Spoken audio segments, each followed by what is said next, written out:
Hello, what's going on? Rich Ryan here. Today, we have a special episode where we're talking with Nick Ryker and Ryan Kent, and we watched the footage that OFX and Dave Claxton brought to us for DEKAFIT Chicago. So if you want to check out that footage, make sure you head over to OFX and subscribe to their channel so they can take a look at the race as a whole. This is just going to be a broken down version of it where we're going to be speaking over what's happening and kind of explaining what we were doing during the race and kind of our mindset around everything. So you're going to get some really cool takeaways from some very high level athletes where Nick, Ryan, and I finished all on the podium. So just kind of the way we kind of navigated this course and what our takeaways were. So it's a very good conversation. I think you'll get a lot from it. So making sure that you get all the content coming through on this channel. Make sure you subscribe, like this video, so you'll always see what's coming up next. I'm going to do an individual breakdown of my own splits and some of the things I took away from this a little bit later this week, a much shorter video. So again, make sure you're subscribing so you can get that. All right, let's check this out.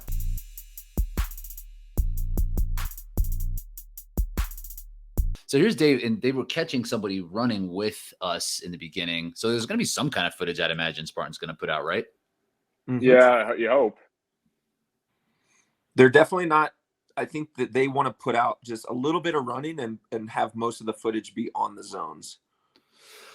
What are your thoughts on that, Kent? Do you like that kind of that footage, that style that they're trying to do, where they cut things down to kind of make it a little bit more consumable, I guess? I think so. I mean, I also like when they kind of run along with you too. I don't know which. I feel like my opinion would be different than what like the casual viewer would want. I'm like, I mean, I don't understand. To me, it's like a deca strong then, and like this race is half running, mostly running. You know, when we look at our splits, it's like dude, much longer. When we were running here, I was like, dang, dude, where's Ryker? Like, I know. I was right behind you guys. You guys are breaking the wind for me. Were you like extremely excited at this point? You're like, oh my God, I can't believe I don't feel awful already. Yeah, I felt pretty good after the lunges. And I think I clipped your heels like 2 or 3 times, Rich. That's just like how close I was behind you. Well, if you're not cheating, you're not trying. So, and I don't expect anything less from you. So here we come. Glenn kind of has the pace, and Kent, you were kind of jockeying here to kind of get your position. And we come in and you make that quick turn left, and you got that good spot there. And we go right into it. So I'm going to pause it at a certain point here so we can talk about these lunges.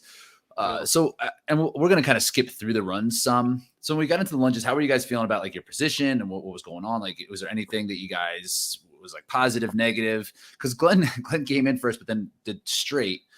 And Ken, we were talking a little bit how you kind of like to do the U-turn first when you come into a station. And Ryker, I think you like to do the same thing. Yeah. Where I've done it both ways, and I don't really have, and it kind of screwed me in a later station, but we'll talk about that later. So you guys feeling good at this point? And what's the plan into lunges? Yeah, for me, it was when the race started, it was just like feel out the pace, see what everyone's kind of doing, and then kind of adjust accordingly. And it kind of strung out like right in the beginning. And then before the end of that 500, it kind of bunched back up. And that was when I decided to kind of surge a little bit to the front and get a good position on the lunges. I'm feeling good. My heart rate's low. Like I'm just like, get through these comfortable and move on to the next run. Really no sense of urgency here. Just, stay smooth. You were jockeying a little bit though in the pack. You were surging more than anybody else was and you did it at least twice just to make sure you were in the spot there where you wanted to be. Yeah, I mean, if you look here, look how far you would have to go into the zone if you weren't able to get one of those first, couple mats there. And I was really trying to avoid doing that. And I didn't think the pace we were running was so hot. So even though I kind of did a little jostling around, surging, it wasn't like I was burning a match or anything like that. And yeah, as you know, like the positioning on some of these zones is absolutely critical. Mm-hmm. So I'm going to run this a little bit and see what we got going. So you can see my strategy is like that side to side, like that twisting. And Kent, you're kind of doing the same. And we've been working on that a little bit where Ryker, you're going straight back. The dude next to Kent legitimately jump lunges. Absolutely jumping and like air off. Like, he jump off of the ground. And I mean, like his judge probably like he's not looking at his feet. He's just Yeah. I don't know what the judges are actually looking at here. How do you guys like that twist? Oh, we love it. I think I haven't tried it out. Yeah, we both watched the was it the Ryan Corning video? Yep. Or something? Or who was it? Yeah, Ryan Corning like, does live training. Yeah, and Bubbles does it too. Okay. Yeah, I They mean, I both do just that. saw them do it, and I experimented with it a few times in training, and it seemed to be faster and just like more efficient. And Okay. yeah, it does Point kind of around feel with that. it. It does kind of feel that way, and like there's some comments I saw, or that kind of some people reached out to me about the lunges, and I think Yancey was giving me a little bit of grief on that type of lunge during the team event.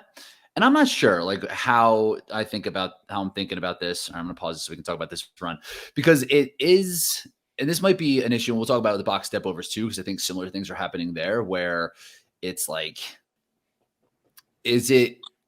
Are you guys actually going back like a reverse? That's how I would think it if somebody's going to point it out. The rules state your knee just has to touch the ground. It doesn't say like where. It's not like your back, your knee that is lunging has to touch behind your heel or something like that. Like it doesn't say that.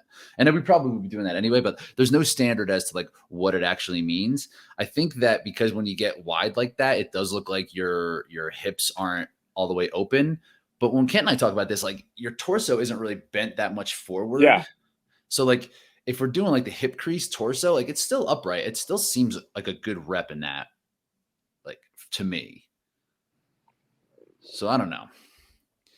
yeah, I agree. I mean, I think it's more of like a reverse and out lunge that way. Uh-huh. Mm-hmm. You're not doing that full reverse leg extension, but I would say that it does categorize as a reverse lunge in my personal opinion. Yeah, I think it does. The way the rule states, yeah. Just being devil's advocate there, that would be the only thing I could see people being like questioning if that actually a reverse. So what's going to happen, right, is that people are going to have a problem with it because they're not doing it, because they haven't thought to do it and they haven't practiced it. But as like this type of footage comes out and we're starting to see, athletes like us and like Ryan Corning and Bubbles, who are like one of the top 2 or 3 in the strong, then everybody's just going to adopt it. Everyone's just going to learn how to do it. Kind of the same thing that happened with the step overs, right? Like last year at West Palm, I was jumping over that box.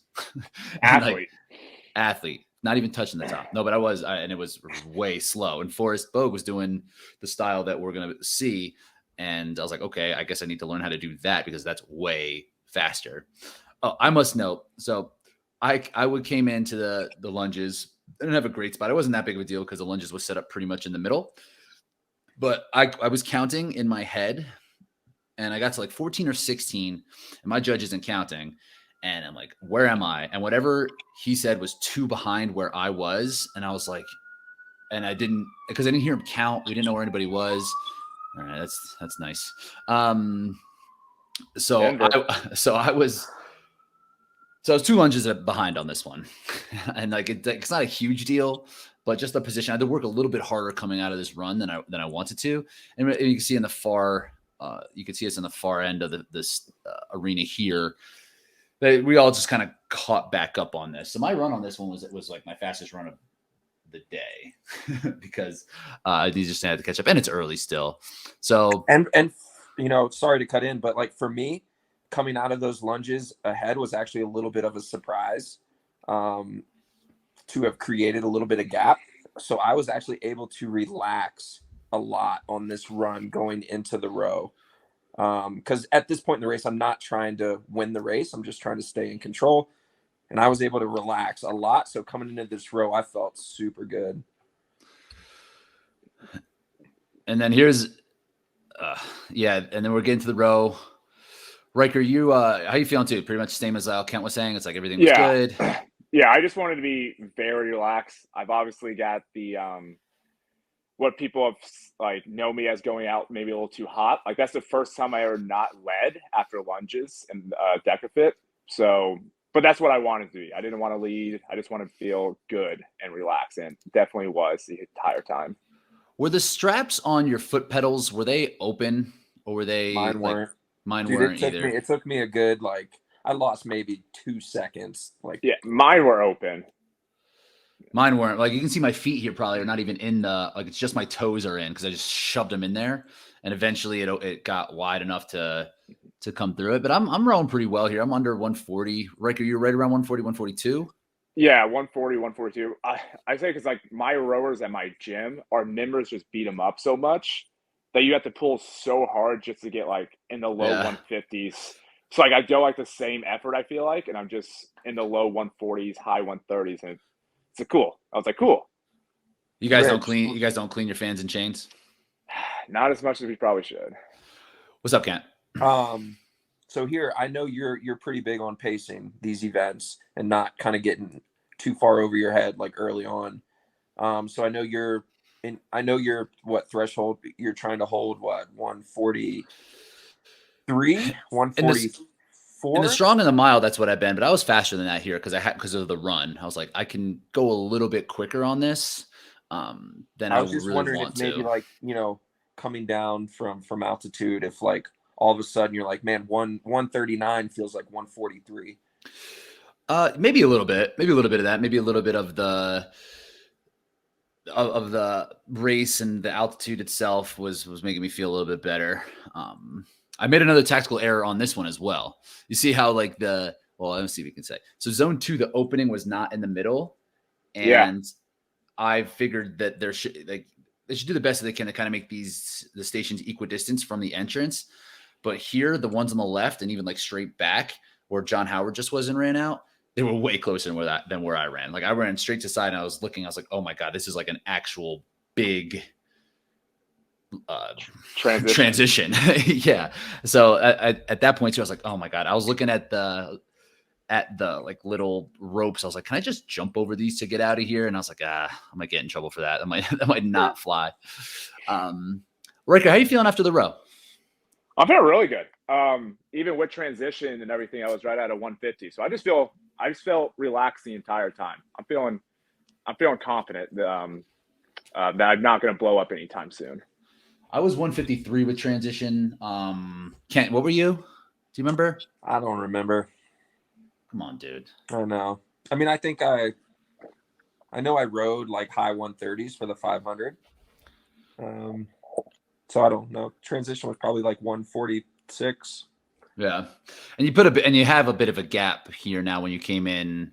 Yeah, and still it was like in my head I'm like I'm the best at all the zones, and now I'm ahead on the run. All I need to do is stay relaxed, be able to attack this exercise. I mean, I honestly feel really in control of the race right now. And we go with the step overs. So this is that technique that we have seen. So Riker, you're almost like popping off the top and just kind of landing with your other foot, which I guess is legal, but like sure is. Yeah, because it's like your 2 feet don't need to touch. But what Kent and what I've been kind of doing, you kind of see that we're stepping through the middle of the box almost. Yeah, like kind of cutting the corner there. Mm-hmm. And that was something that raised a couple of eyebrows as well. And again, same kind of thing. Like just there is nothing in the rules that state where what plane your foot has to cross. Like Riker, you're kind of stepping over the side and then coming across where we're starting on the side, but instead of lifting our legs up and over, we're kind of lifting it on an angle and then bouncing back and forth.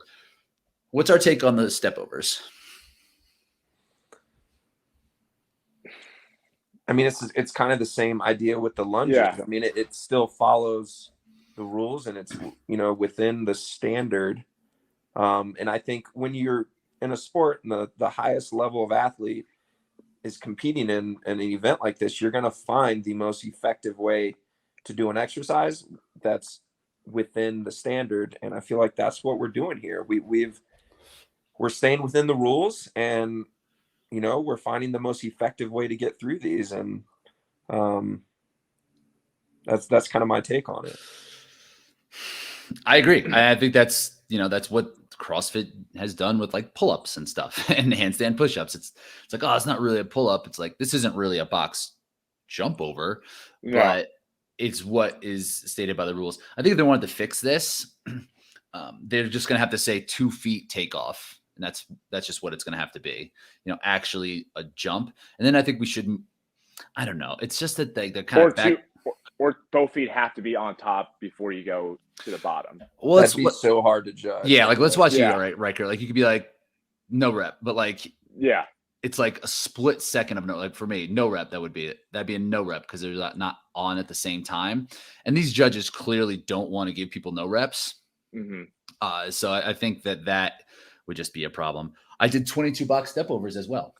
So God, Rich, I'm 4 reps up on you guys. And that's how we play this game. Get a little extra credit early. My judge lost count as well, and that's definitely. I think that's something we need to address too. Like, if you are a volunteer doing these things, you gotta stay like present and just not really kind of let your mind drift or like your eyes drift over to another competitor. Like you really have to stay just zoned in on your particular athlete that you're judging because.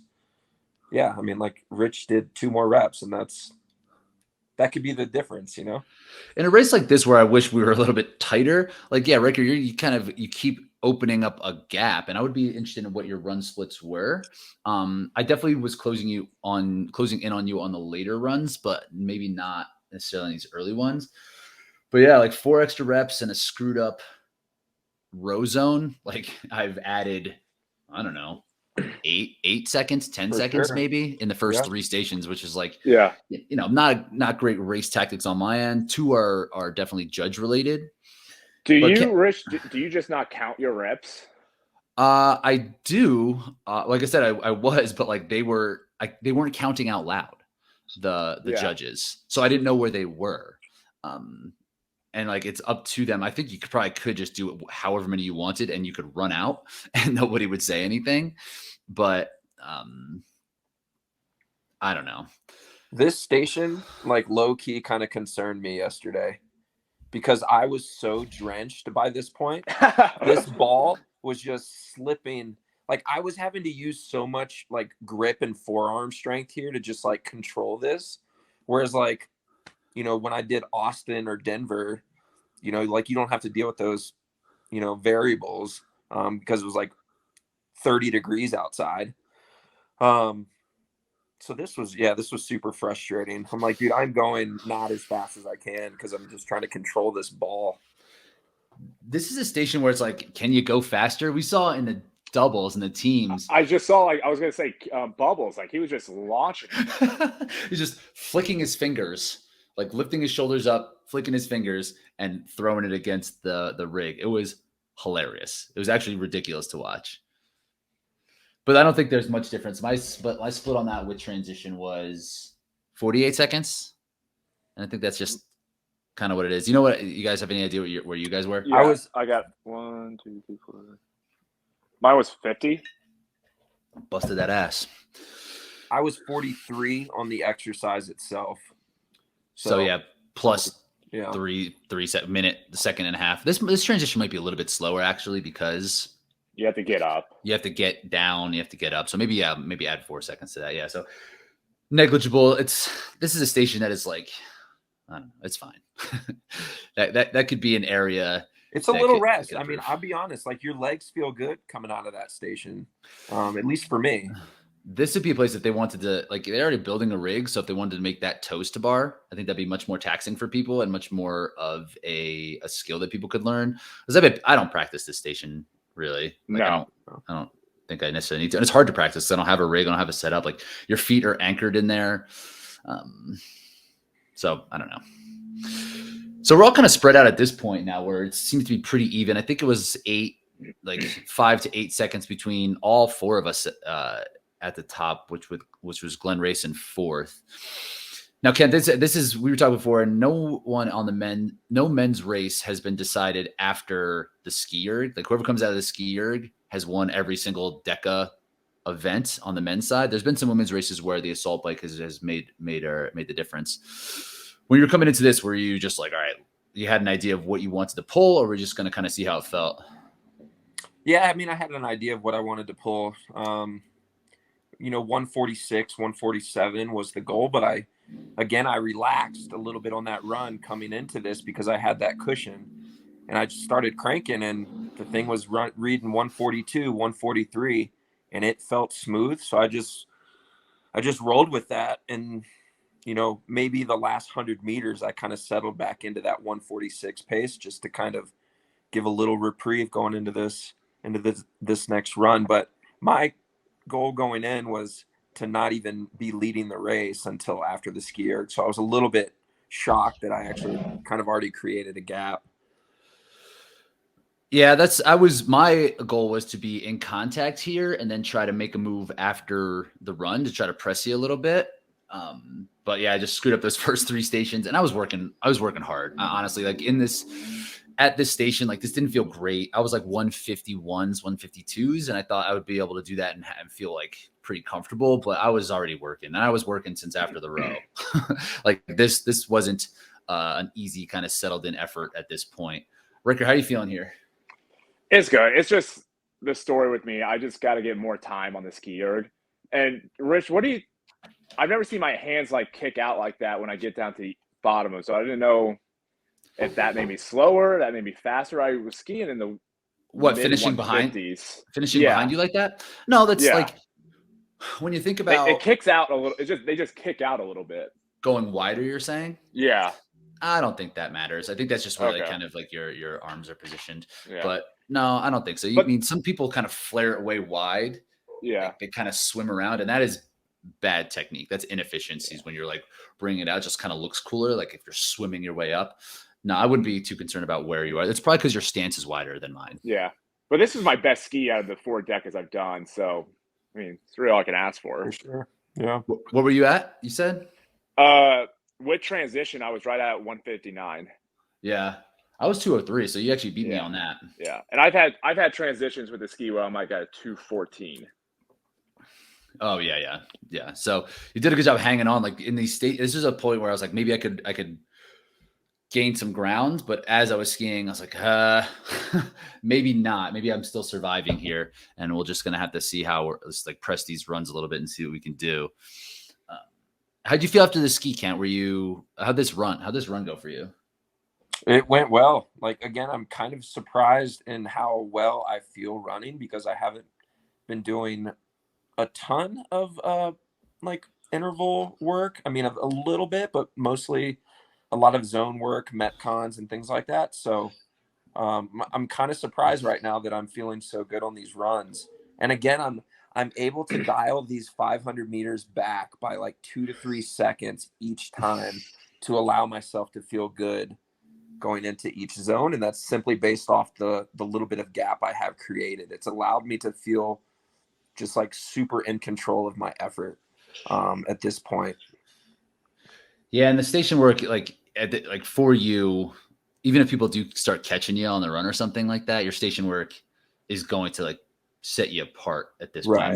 We still aren't even at the assault bike. Right. And I'm fully conscious of that. Like I'm like, okay, we got farmer's carry here, then assault bike, which I know I'm probably going to gap, 15 to 20 seconds minimum on that too. So yeah, dude, I'm feeling super good.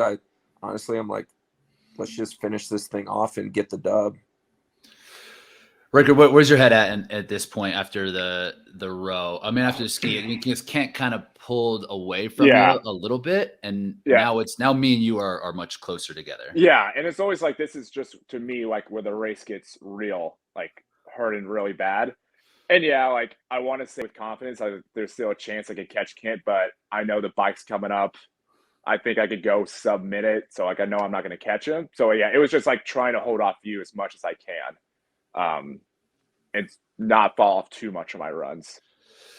Yeah, I was kind of thinking the same. I was like, this farmer's walk, there's nothing really you can really do. And then into the assault bike, I was thinking, I put in a good amount of work there. So either on the bike itself or the run part, I was like, if there's a place I could catch him, like it's going to be at that station. So it's just like trying to stay, like I was never comfortable, trying to stay uncomfortable, and leaning into the discomfort is really where I was at this point, just trying to push.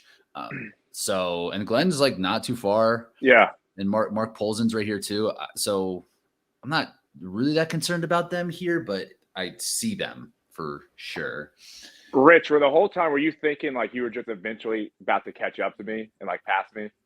Well, on the ski was a place is like this is a place where Ryker might naturally come back to me, and then at the assault bike was the other spot where I was like, this could be a place where I could gain some ground. And my run after the ski was like a 146, and it was 146 after the farmer's carry as well. My worst run was after the sit-ups. I don't know if I just fell asleep on that one. Did you guys notice anything about your run after the sit-ups, or is it just where it was placed maybe because it was around the corner? No, mine was still in like the 140s after the sit-up. Yeah, I must have just fallen asleep there. Your run there was slower than the one after the assault bike? Yeah. It really was. So I'm at this point, honestly, I'm watching you guys race. Yeah. In my head, I'm like, it's only a matter of time before Rich kind of walks him down.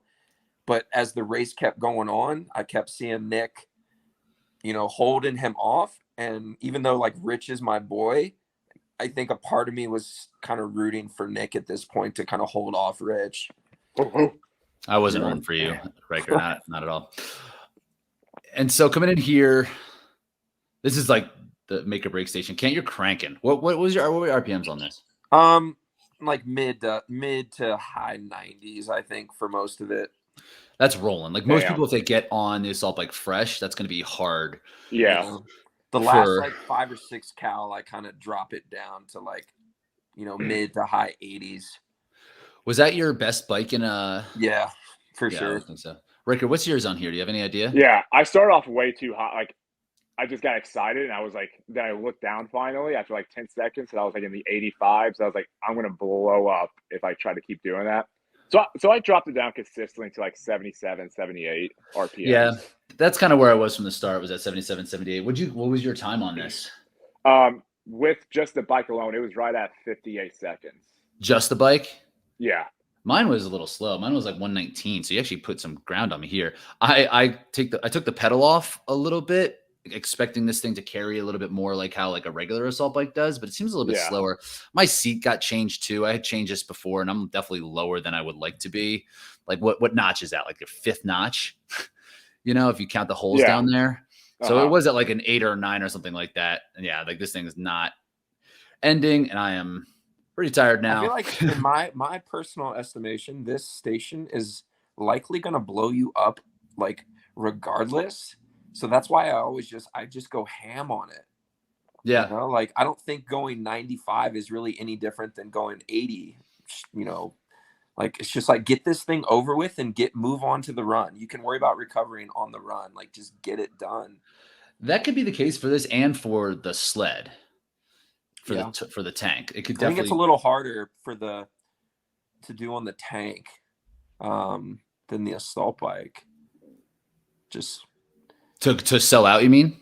Yeah, because the tank's gonna move. Those cows aren't gonna move if you don't, put in the work. But we'll talk about the tank when we get there. But it's still your tank can go slower, and it still feels like it's the same. Which is it's so strange. Like I never know if my tank is good or not. But an assault bike, I can come off it and be like, that was a good assault bike. I know because there's a metric here in front of me. So this is new. The Wallovers, they use these strongman yoke machines, which they don't have at D1 Cool Springs, but you can. This was different. They usually have like a wall. So it shouldn't.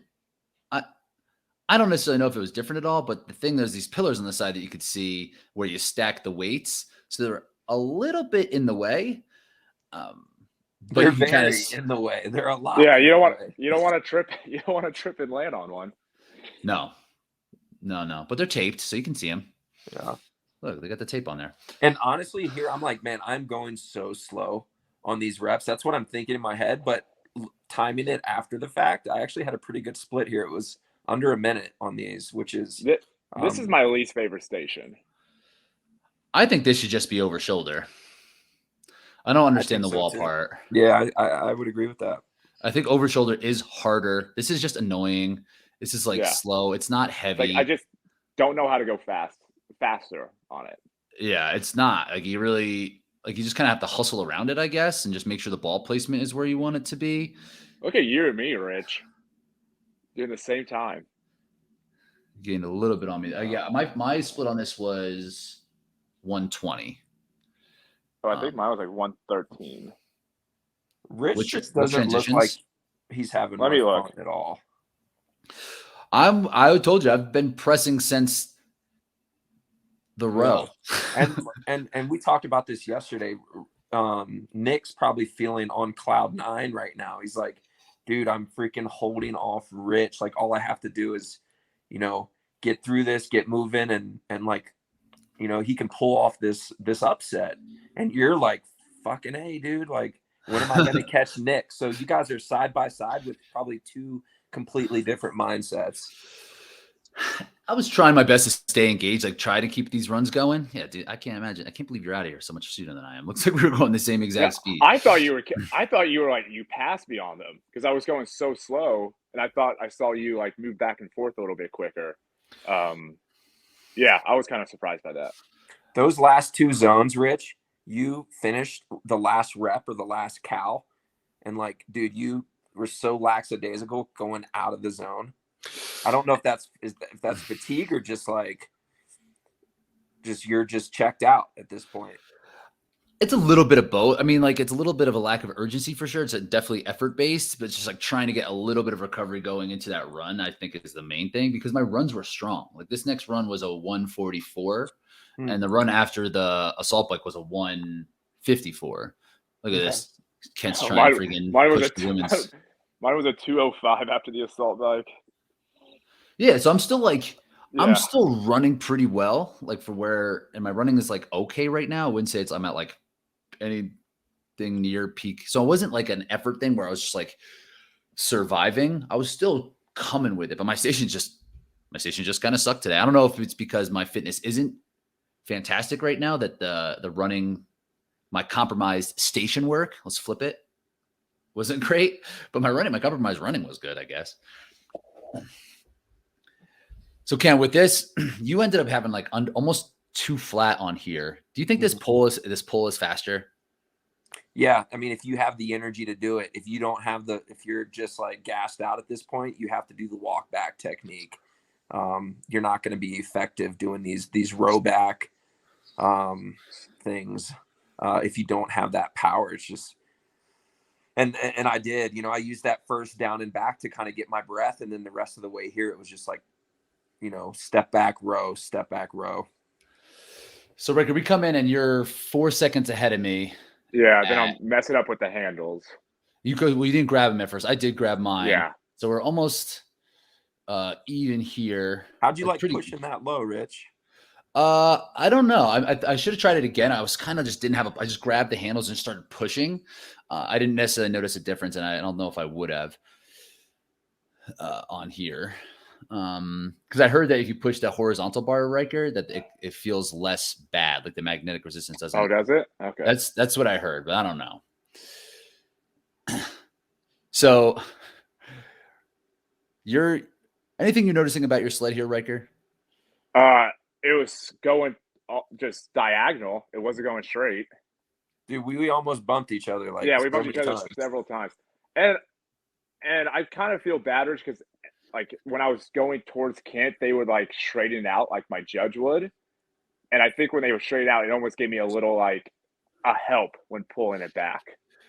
So what I think, you came here 4 seconds ahead of me. And my split on this was 240, which is slow, which is not a very good effort. Yours was 205. Yeah. And like this, when I practiced with this sled a little bit in warmups, and that front right tire wasn't spinning. So it was sliding along, and the magnetic resistance is created by the spinning of the wheels. There's like some internal mechanism that like spins and like creates the force or whatever. So the one wasn't spinning. So yours is sliding and mine's not for sure. Oh yeah. And so like it's a really good split. Do you know what your fastest split is outside of this? That's probably, like fast, 20 seconds faster I've ever done it. And like, yeah, if you do it 20 seconds slower, you still have a 15-second faster push than I do because mine wasn't good. But that's a good break. You can look. They're taking and moving it. Yeah, because they're like, this sled's fucked up. Like we have to get this off the course. So like, that's a nice little break there. Yeah, for sure. And if it was me, I would have taken that break too. Yeah. Can't you would have pushed it in like a minute 20? So it's out of your control at that point. It's out of everybody's control. How do you think they should put tape and make like lanes here? And like if your tank starts going crooked, it's up to you to just kind of straighten it out, rather than just having like an open floor plan where like you don't really have a designated area to push and pull. Look over here there's two dudes pushing the women's weight. Yeah. And I saw them like and change finished. it, but they did change it? Yeah, but he was already like halfway done. Yeah, I heard that. Like, yeah, like that. And this is another thing with the judging. It's like, what do we do in this circumstance? It's like, well, you should probably take him and put him on the men's. Yeah. And Kent, you're already in the. So are you rolling, baby? We were rolling. You must have been a full lap ahead from the. Yeah, and I peeped at my watch on this run going in, and I knew I was gonna be sub 30, and that I probably had a chance at the record. I don't know that I wanted it quite bad enough because I coasted into the Ram burpees here just so I could have a good split and crank these out, and I did. I had a huge PR here. It was 59 seconds for 20 reps. Jeez. Which I think my best before was maybe like 67, 68. It shows me that the training that I've been doing is working. It's paying off. Like my ability to really attack these zones is, I think, on a different level than it has been. So now try to hone in the cardio portion. So with your ability to be able to control your effort and not necessarily need to push as hard. Like, if you push that last run hard, maybe your Ram burpees is 104. Right. Or something, right? So do you think that there will be a race where your stations can be faster than what they were yesterday? Stations, maybe. Definitely the running, for sure. Right. That's what I mean. Like, if we talked about it a little bit, like if your running gets a little bit faster, your station work might suffer like a little bit. Right. But probably not like a ton. Right. Yeah. Yeah. There's many different ways to skin the cat in this sport. There's, many different ways to train and prep. And I think that's kind of what makes it exciting. I'm crushing no reps here. Yeah. No, Rich is just getting no rep after no rep. No, but since the judges don't call no reps, I don't know where it is. Like, I think it's over my head. It's not. It's definitely not. And it wasn't from lack of trying to, like, it's just wanted to get as close as possible to over my head, but it's not. And here Yancey comes over and tells me, like, hey, dude, get that over your head. Yeah, there's like, there's no. Hey, look at that. You went all the way up there. Yeah. That's hilarious. So I was just trying to make it's one of those things too, where it is, as the athlete, it is difficult to know exactly when that thing crests the top of your head. So you're kind of counting on your judge to really let you know, like, hey, like, get it an extra, 2 inches. It's up to the judge to tell the athlete if you're getting reps counted for you, you think that they're good reps. So exactly. There's no point where an athlete is trying to cheat the system by having bad reps. It's on the judge. If the judge says it's a good rep, it's a good rep.